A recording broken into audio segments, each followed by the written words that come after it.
Ìran àkókò ni wọ́n ní ká gbẹ́dọ̀ ìran aláǹtakùn ló ní káràn wò. Ìran yínmíyínmí wọ́n jọ lọ́jì ọṣẹ àràmàǹdà. Ìran akàn wọ́n jọ lọ́jì epo òsèlé. Ìran agbe wọ́n jọba nílùú ìdáró. Ìran olóṣùn wọ́n fi tàlùkù síwájú. Lékèlèké ló jọba nílùú kẹfúnninní. Àkànbí agbólóhùn bí ọ̀jẹ̀. Mo dé pẹ́rẹ́ bí ewé ìyeyè ẹ̀fún kan kè mọ́jọ́ èdè kan ò gbọ́dọ̀ di bàrà. Lórí ọ̀rọ̀ ààbò ilẹ̀ Yorùbá, a bára wa sọ yìí tí ń jòdòdó ọ̀rọ̀ fún gbogbo ẹni bá létí tó fẹ́ gbọ́. Kò lẹ́jà bákan nú mọ́ wípé ibi tọ́rọ̀ ilẹ̀ Yorùbá dé dúró ní ìsìn ó ti kọjá jẹ́jẹ́ ni mo jókòó mi. A new group have been merged out of Boko Haram, and they have been placed in Kwara State. Àwọn jókòó, à ń tara wa,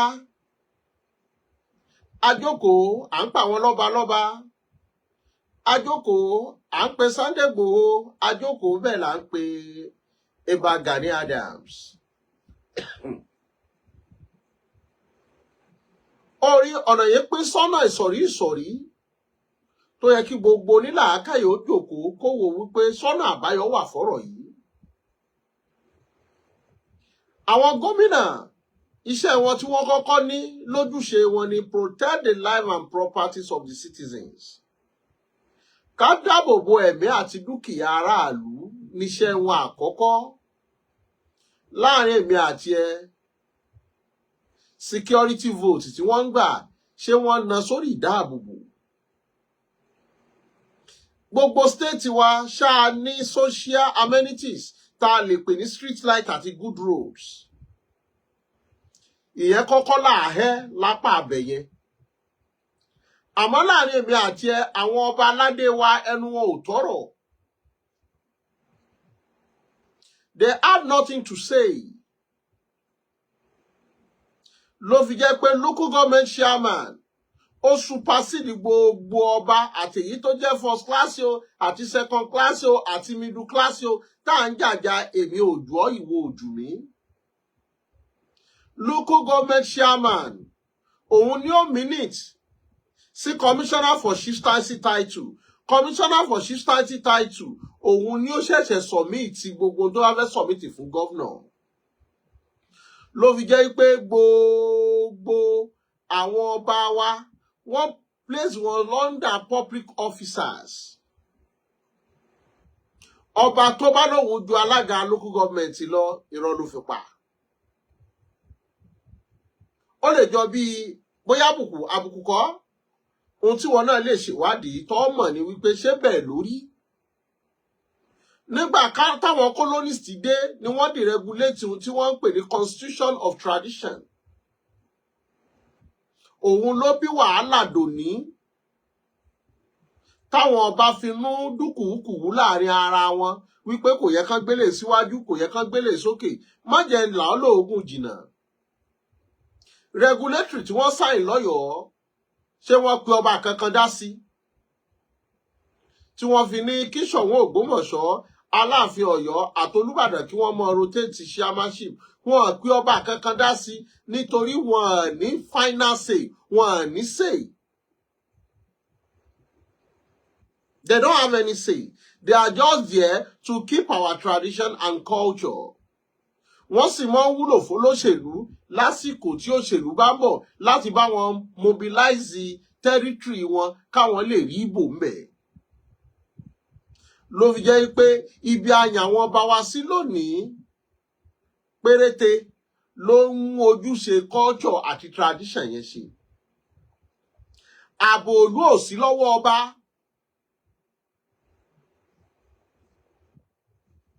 Ààbò ìlú kò sí lọ́wọ́ ọba. Ló fi jẹ́ pé gbogbo ohun tó ń ṣẹlẹ̀ nílẹ̀ Yorùbá lórírun wa péréte lọ́ba lè sọ̀rọ̀ nítorí tó bá sọ̀rọ̀ wọ́n gba ohun tí wọ́n ń pè ní certificate of office kúrò lọ́wọ́ ẹ̀.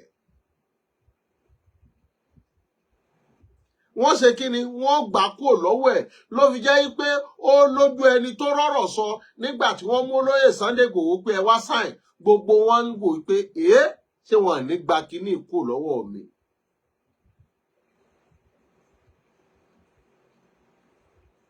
Lóníkálùkù fi ń júbẹ̀ ìwòrò.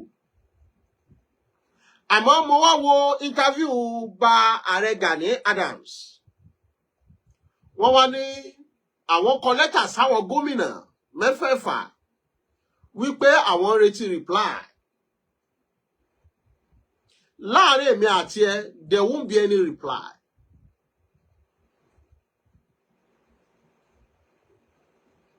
Ọ wò pé lọ́nà wo àti nídìí wo, there won't be any reply.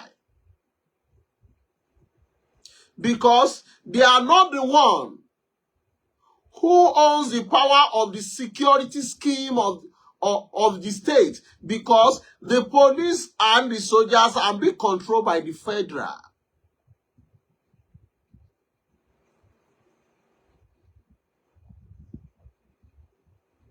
Ló fi jẹ́ pé ọ̀rọ̀ tó wà ńlẹ̀ yìí à ń kọ lẹ́tà a fẹ́ jẹ́ kí wọ́n fún wa láṣẹ kò sẹ́nì kankan tí ó fẹ́ nì kankan láṣẹ unless we defend our domain, land, territory, ourselves. Kò sẹ́nì kankan tí ó buwọ́lù wípé mo fún yín láṣẹ unless they come down to state policing.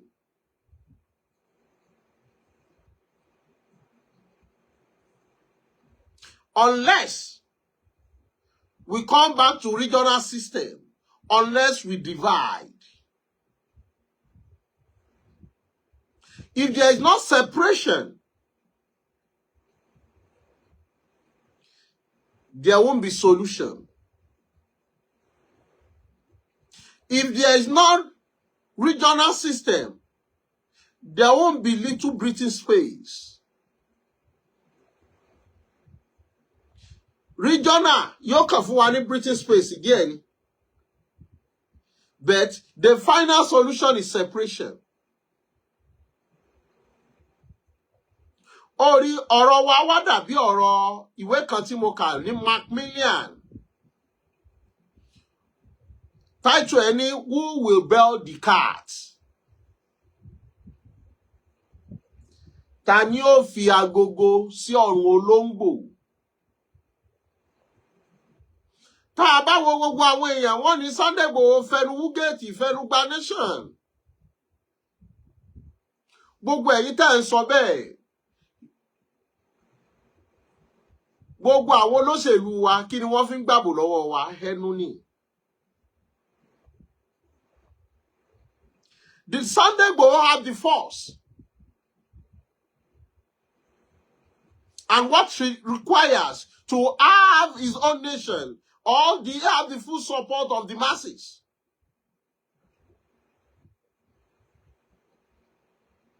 He was being chased for over 4 years now. Fẹnugba nation dà. Ẹ̀yin tẹ́ ẹni wọ́n fẹnugba nation. Have you implemented any other alternative?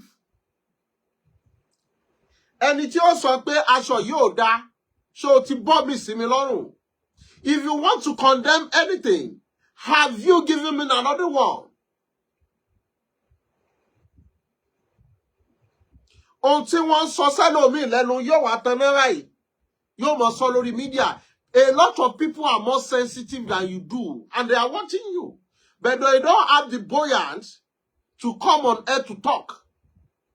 But they are more sensitive, wise, knowledgeable than you.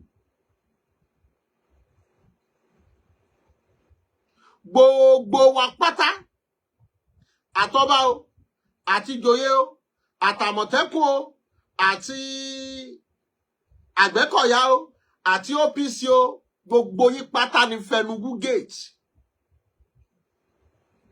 Sunday Igboho has tried his own.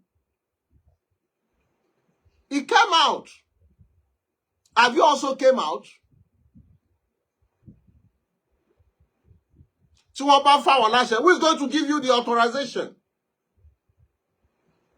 Unless you defend your land yourself. The woman was saying, wọ́n gba àwọn sójà tí wọ́n kó wá, àwọn DSS kan kó wá, wọ́n gbàbọn lọ́wọ́ àwọn VGN àwọn. That is when you know pé a lè fi tọ̀fọ̀ gbẹ́. Ẹja padà lọ sí Katsina. The troops are there. They know where they are. Who is there to capture them? Let's go to Borno. The governor lamented himself that through his phone he knew where the bandits are. But who will capture them?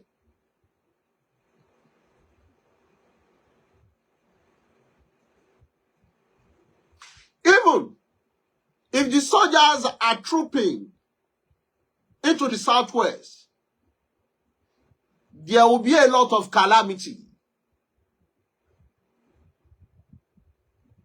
Let me tell you, because we don't have the weapon the terrorist group have. We don't have the backup the terrorist group have. Who are the backups of the Yorubas? Who are those financing the Yorubas? We have none.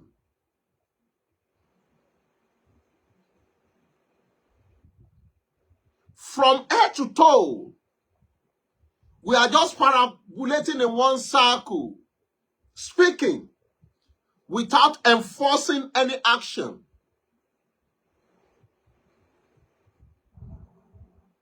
Wọ́n fún wa láṣẹ ni, ta ni ó fún yín láṣẹ?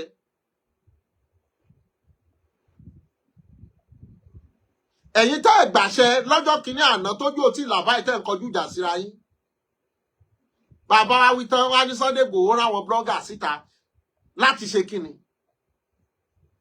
Sunday Igboho has already made his fame. And he has already written his name in a golden book that can't be forgotten. In times of Awolowo, Bola Ige, Abraham Adesanya, MKO Abiola, Igbo Otu has written his name. No matter the blackmailing, he has written his name. Kò sí bẹ́ẹ̀ ṣe lè bàjẹ́ tó, ó ti korúkọ ẹ̀ síbì kan tó ṣe wípé Haúsá ti Ìgbò ni wọ́n mọ̀ pé korúkọ.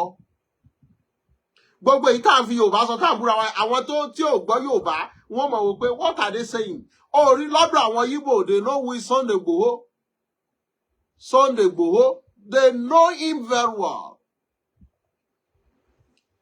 And the Hausa Fulanis knew the name. Wallahi Sunday Igboho. Kabashege. Wallahi they know Sunday Igboho. Mwama. Sore ita ń ṣe ita ń bú yìí. Ẹ kàn láàrin ara wa, locality ara wa la ti ń bú. A lot of people don't hear what you are saying at all. At all.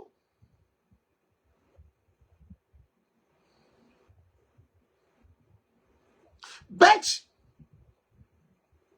how can we do unless we come together to defend our land? Because the soldier who we don't have the population in the soldiers in the military camp. Ọmọ Yorùbá mélòó ló wà no military. We don't have the defense. And no one will give you the authorization. Nobody will give you because the kings can never sign anything. Whatever they want to sign must be submitted to the Commissioner for Chieftaincy title before the authorization of the governor. Unless they see the spirit that you are ready to escalate. When the Ogoni people want to defend, fight for their rights, they defend their land by breaking, closing the shell office, telling them Ogoni land must be reformed. That is why they formed Niger Delta Development. They give them ministry. Do we have any ministry? Instead of us to sit down, think deeply, what is the way forward? Anjaja didn't.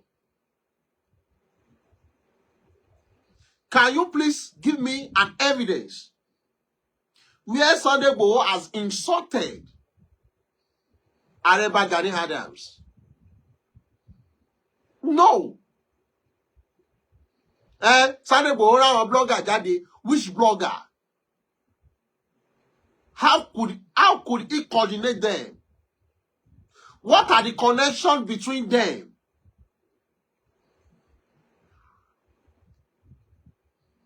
Bringing out his name, does he fetch him money? Ìgbà kan ni wọ́n ní Tinubu ló lò wọ́n tún rí yẹn sọ mọ́. A lot of people called me. Is Oloye have been pardoned? No. If Igboho has been pardoned, news Otigbe is not pardoned. Nítorí wọ́n rí wípé òun náà ló ní say ló lè dàlúrú. Láti wò pé I won't accept whatever you gave me down. It's not been pardoned. We are all writing history. And those who can testify to it are still on heart.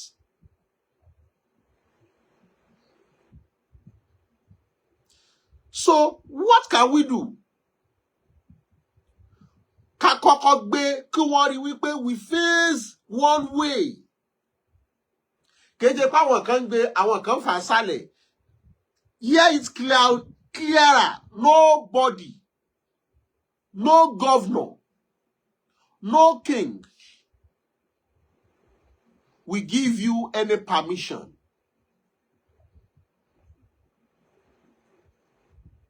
No, none of them will give you permission. Unless they see the effluences and the spirit in you to defend your land.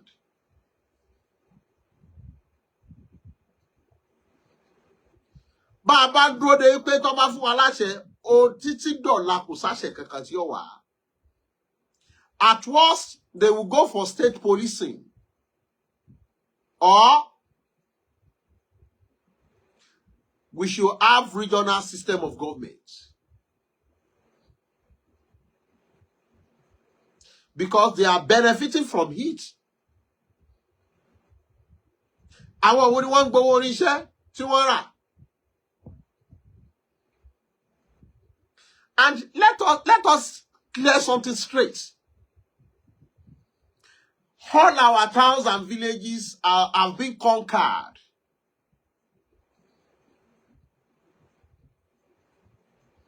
Gbogbo ìlú pátá nílẹ̀ Yorùbá yìí bẹ́ẹ̀ bá dé Kòròdú àwọn ọlọ́kadà tó wà ńbẹ̀ tó bá jẹ́ 1 million Haúsá tó wà ńbẹ̀ tó ń ṣe ọ̀kadà á wọ 600.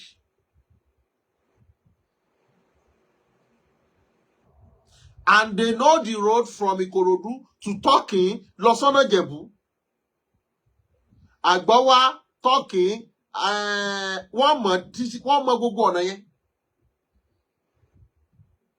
Èmi àti ẹ ọ̀nà mélòó la mọ̀? Tẹ́ ẹ bá dẹ́kọ̀ọ́ ká máa bọ̀ ní Kétu my 12 náà àti mọ̀ pé population wọ́n pọ̀ ńbẹ̀. Ká máa bọ̀ ní Kétu. Throughout our land, ká wá sí Ìbàdàn, ká wá s'Ọ̀ṣun, ká lọ s'Oǹdó, ká lọ s'Èkìtì. Gbogbo àwa Yorùbá yìí gan a fẹ́ rata lọ́wọ́ àwọn Yorùbá wa mọ́. We can be poisoned anytime. Ata Hausa ló máa ń pọ̀. Gbogbo àwọn Hausa òun tata ní ẹyẹyọ ata 500 1000. Gbogbo wọn ni wọ́n ti wà ní bus stop sí wa nínú agboolé gan. They knew us all. And gbogbo ohun táwọn bá ń ṣe tí wọ́n bá ti fi jihad kún, táwọn olórí wọn bá ti fi jihad kún, ṣígàbá ni o. Tí wọ́n bá ti ní jihad, tó ti ní jihad nínú, tó ti lọ́mọ Islam nínú, they can go any length. And we are here fighting ourselves. Ṣé wọ́n ṣépè fún wa ni? Akítọ́ látàwó lọ́wọ́. Wọ́n ṣọ̀tá torí kálukú fi sílẹ̀ Ọlọ́run wọn. Abíọ́lá Yorùbá wà nú àwọn tó dìtẹ̀. Bàbá Káṣímọ̀ wò kí wọ́n tó dẹ̀mí ẹ̀ légbodò.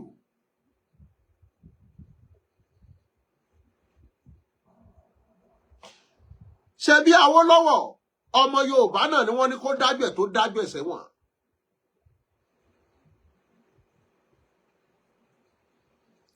Bí ọmọ Yorùbá kan bá dìde, Yorùbá náà ni ó jọta rẹ̀. Gbogbo ìta ń sọ yìí náà nísìn lábẹ́ comment section ẹ mọ̀ rí wèrè bí. A nítorí wọ́n fẹ́ gbowó ní ìmọ̀wó tí ìyálàyà rẹ̀ ń fún ni. But at times, you just sit down, think, why are my people like this? Why are we like this? Why are we hypocrites? Why are we so selfish? Why are we so daft? Any comment ẹlòmíì, èmi máa ń delete ẹni máa tó eléyìí ò ní làákàyè. Because never you argue with stupid people. It is Almighty God that bestows knowledge and wisdom on whosoever he wants. And tó bá ti wá rí pé kò fún yẹn, don't argue with him or her. You just leave him aside pé eléyìí ò ní làákàyè. Nítorí ẹni tó máa níbi lọ tí wọ́n bá tẹ bàtà rẹ̀ mọ́lẹ̀ bọ́ bàtà lẹ̀ kó mọ́ fẹsẹ̀ rìn lọ. Yorùbá ní ẹni bá wẹ̀yìn ló wẹ̀ gan. Ẹni bá jáde lè bú tó lórí búnibúni lọ́mọ aráyé àbẹ̀bú wọ̀ntìwọ̀ntì. You won't wait. I have a long way to go.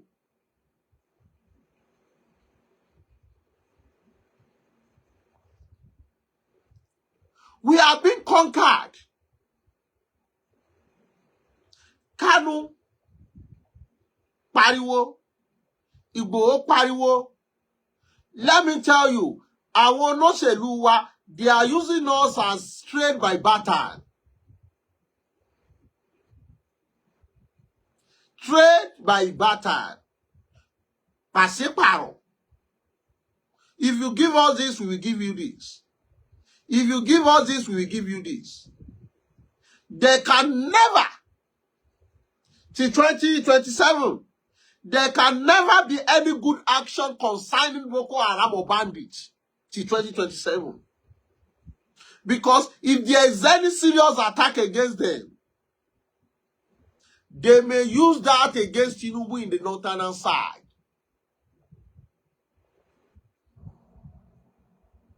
That is why there may not be any good implementation. Wọ́n kówó fáwọn bandits, wọ́n fún wọn lówó.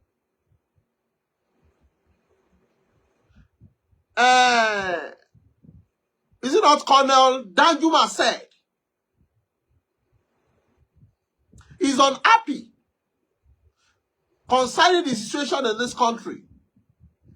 That wherever there is a coup of bandits, believe me, Those in power knew much about it. Àṣẹ ń fún bandit lówó tí wọ́n track yẹ tí wọ́n mọ̀. Tẹ́ bá kówó fún bandit. Àwọn numbers ẹ̀ wọ́n á mọ bí wọ́n á mọ bó ṣe ná, wọ́n á mọ àwọn tí wọ́n ná fún. Ṣebí wọ́n fáwọn bandit lówó, wọ́n mọ bí wọ́n ṣe ná. They are doing video.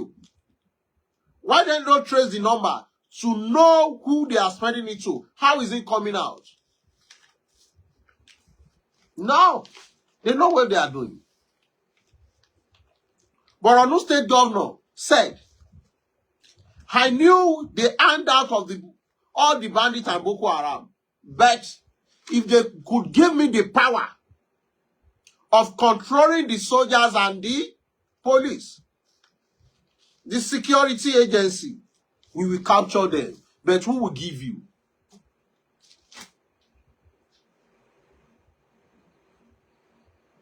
We are just deceiving ourselves in this country. How buoyant Gumi could come out to tell you, negotiate with the bandits. And no one could call Gumi for questioning. Because they know if they do, it will surely escalate.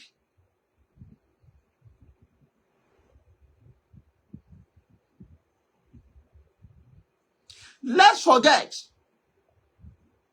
Mi ò lè wá kú kò ní doyele bàbá. À ń gbénu inú ìlú gẹ́gẹ́ bí àjòjì ni. Because anything can happen anytime, any day, any seconds. Anytime, any day, any minute, any seconds. We are not safe. Nobody is safe. Because the weapons are there. Tá a bá wo ìran tó fira wọn ṣẹ̀sín jù lórí Facebook àti social media Yorùbá ni.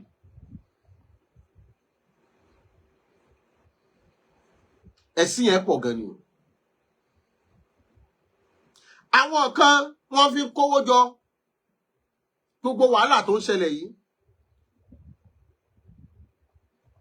Àwọn kan fi nírètí owó. Ẹ já béèrè lọ́wọ́ ara wa, kí ni kókó ohun tí a lè sọ wípé ó ń fa dúkùúkù láàrin Olóyè Sunday Igboho àti Ààrẹ Gani Adams?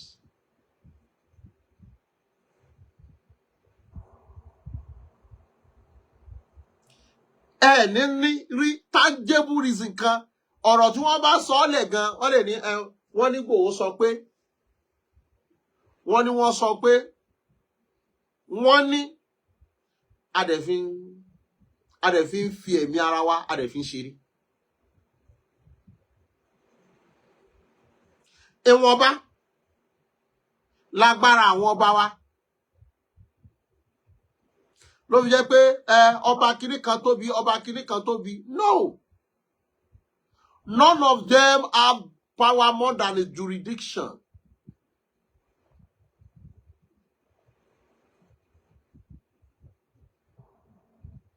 Kò sẹ́yìn tó ju jurisdiction lọ. Ó níbi táṣe oníkálukú dé. Ṣùgbọ́n a lè wà níbìkan ká mọ̀ ní chairman, ká mọ̀ ní vice chairman, ní èmi wà first class, wà second class, tẹ́ gbogbo yòókù. They are all under public officers. If any king offend you, you can file a suit and take him to court. Any king. So what are we insulating? There is none pardon. If you are a governor During the period you are in office, there's a national pardon or honor. Kò sí ẹ̀ fún ọba o. Òun ló mú ọba ìlú kan tí Ṣépètúmodù ni. Ó ní pé wọ́n gbé jántóló. Ọba lè ṣẹ̀wọ̀n o. So ibẹ̀ ló ti mọ̀ pé wọ́n kàn wá ń bẹ̀ kò sí lẹ́yìn pé kán wọṣọ kí wọ́n ṣe mítìn pé bó ni kí ni àwọn nǹkan tẹ́ fẹ́ sọ fún wa. So gbogbo ìyókù tá à ń jà sí lórí nẹ́ẹ̀tì yẹn a kàn ń pariwo lásán ni. Ariwo kí ni mo pè lásán.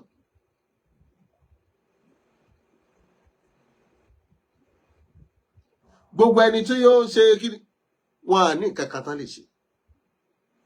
They have nothing to do. What is the way forward? Unless we come together as one. Gbogbo tó ní kálukú bá fi ṣera wọn ká gbàgbé ẹ̀. Ká wá pera wa pọ̀, ká pagbára pọ̀, ká pamọ́ pọ̀. Unity and love is needed. Kó má ṣe pé àwa la mọ̀ sọ pé ọba eléyìí inú ẹ̀ bí mi ẹ lè gbọ́dọ̀ ẹ wọlé bí wọ́n bá pọ̀ ọba yẹn tán wọ́n padà pàwọ́ náà.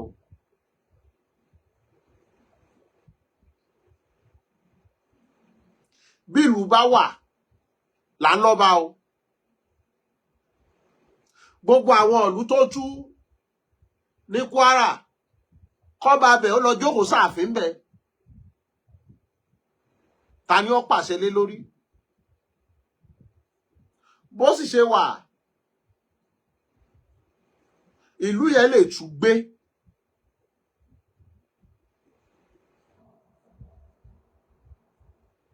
Táwọn mi ò mọ̀ ṣayé lọ́mẹ̀.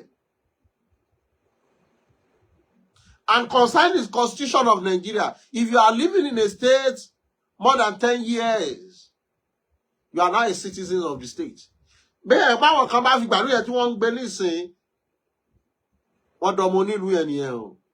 Nítorí we all migrated to where we are now. Àwọn bàbá wa, àwọn bàbá wa, wọ́n bọ̀ láti ibìkan ni wọ́n dé ibìkan.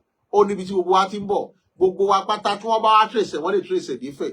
Ṣùgbọ́n tó bá yẹ pé a wá láti Iléṣà, àwọn bàbá yín náà kú òfẹ́. Ló fi jẹ́ pé we have a long way to go. Ká jáwọ́ lápọ̀ tí ó yọ.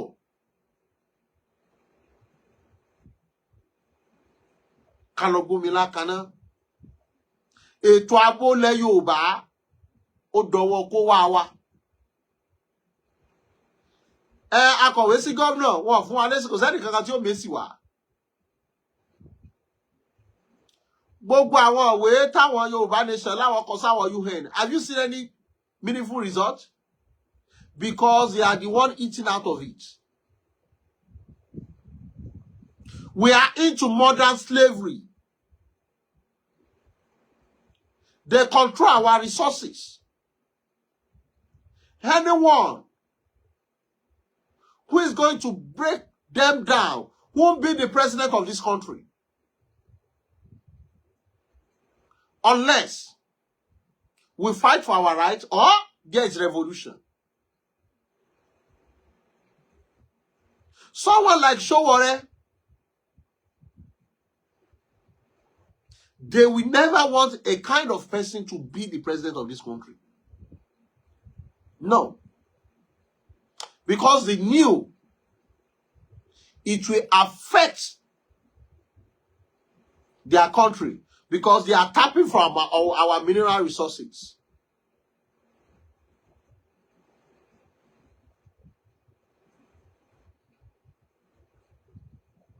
Our wealth, our sweat. We are into modern slavery. They dismantle us. Who are those producing the gun? Who are the suppliers? Are gun made for hunting? AK-47, are they made for hunting?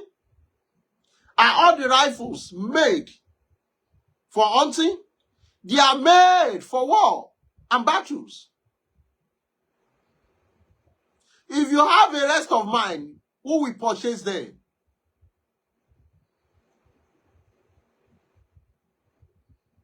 If you have a rest of mind,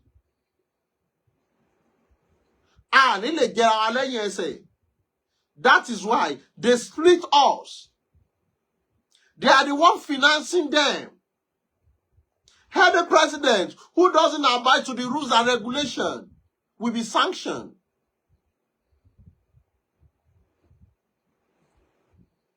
Kí lorúkọ Ibrahim Tore.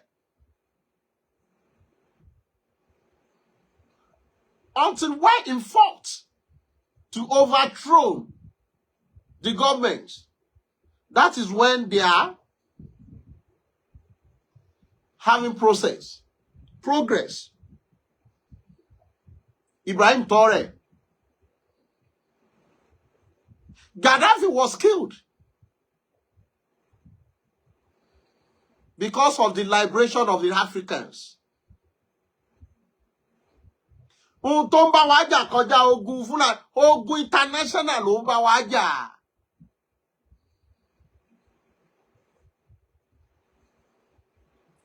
It is through the international community.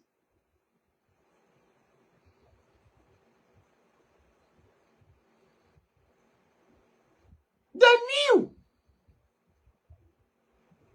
We are connected to the satellites. They knew everything. We are into modern slavery.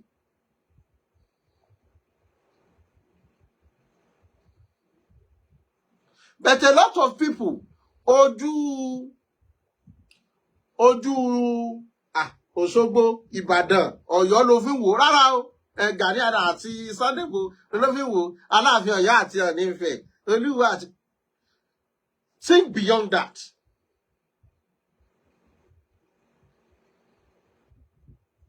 How is it possible for them, those who defraud them, to come and pick them up in Africa? They knew where the Boko Haram are. They can kill every one of them within a second. But they won't do that. Our Wolo Michelle. It is the Westerners. Who are those affecting Dangote? Who are those controlling the NNPC?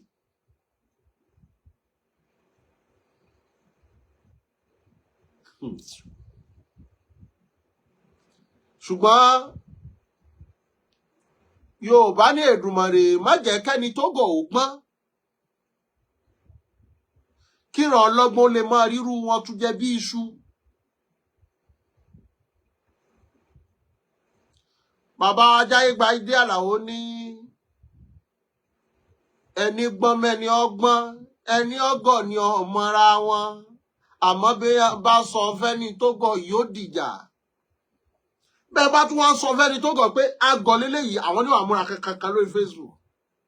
Wọ́n àmọ́ ṣe pé èébú, àràbú, ẹlòmí ò ní torí wọ́n rówó gbà lọ́wọ́ àwọn diaspora. Diaspora tí mo bá ṣáàtì rí pé well, I'm broke, wá fún mi lówó. I don't collect anything. And I don't trace any GoFundMe or donation or have any group. I don't have any group. Àwọn tó jẹ́ international number tó wà lọ́wọ́ mi, tí mo bá record wọn mi Egbe. Torí wọ́n mọ́, sorry to say, ọmọ rojọ́. Èmi ò dẹ̀ ráyè. Ọ̀rọ̀ tó yẹ kẹ́ sọ láàrin 2 minutes. Ẹlòmí lè fẹ́ mọ̀, ẹjọ́ Mr. Wisdom, ṣe wà let's busy. Mo fẹ́ bá yín sọ̀rọ̀. Ẹ wá wo gbogbo ọ̀rọ̀ tó sọ náà, ọ̀rọ̀ yìí tó yẹ ká sọ láàrin 2 minutes. So tí bá ti rí báyìí, màá ní drop your message. Kébẹ̀ ní ti wá ń bomo ti wá ráyè. Because they are donating for you. Who is donating for me? No. Iṣẹ́ ọwọ́ kálukú ló ní kálukú ń jẹ. That is why I can decide not to come on air for months, decades, because I just torí bó sọ wà wá rí òpònú tó bá lọ wo profile wa mọ̀ pé ṣé irú eléyìí ìgbéraga kọ́ pé ṣé eléyìí ní fi ìgbésí ayé eléyìí ẹ mọ̀ tó bá rẹ́ lómi you looking at someone wà wò pé Iná ramification. Ṣé mi àti ilé ìwà compatible ṣá? No, dẹ̀dẹ̀rìn. Olórí burúkú tí ò jámọ́ kankan àwọn ló máa ń ní kọ́mẹ̀tì òfò jù. So, what I was trying to say is this. Àfi ká pagbára pọ̀, ká pàmọ̀ pọ̀, ká pèrò pọ̀. Because it is the international community are in place. They knew everything. They knew about everything. Ta ló ń ṣèbọn? Ta ló ń tà? Báwo ló ṣe ń wọlé? Why are they producing the gun? What are the protocols used in selling them out? If there is no war, there won't be sales. Tógun bá wà, níbo ó tà. Tí ìlú bá dàrú, wọ́n mọ ọrọ̀ ajé wa kó. Ẹ mọ iye ọrọ̀ ajé tó ń kó Nàìjíríà. Dangote ṣí refinery. Ṣé rò pé àwọn campus? No, they are not the campus. It's the international community. If Dangote refinery is going on well, kò ní nídìí pé à export epo à ṣẹ̀ṣẹ̀ ń gbé padà. Òun ló bí owó subsidy yẹn. Àwọn kan ni wọ́n fi ń pọ́n tòlótòló. Àwọn kan ló jókòó síbi kan wọ́n ń dà wá rú. It's just like a sitting, round table sitting. This is this. So those glare money, let's have our own country new, because Nigeria has been bastardized already. Unto yẹ ká mójútó àmójútó. Rádaràdà la mójútó. Any governor can just come tomorrow and sack any king. Bẹ́ẹ̀ bá pariwo lùlù ẹ̀ wọ́n declare coffee. Wọ́n change ẹ̀ dànù. Ẹ bá declare coffee, ẹ bá jagun kan wọ́n kó gba ọmọ lọ sátìmọ́lé. There's nothing any king can do. First class ni, number one ni, ẹ jẹ́ ìjókòó jẹ́. It's a bitter truth.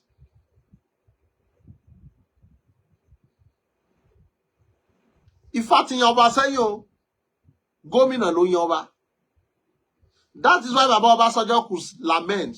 If there is any governor here, when any king see them, should stand up. Accepting the Western system of government affected us a lot.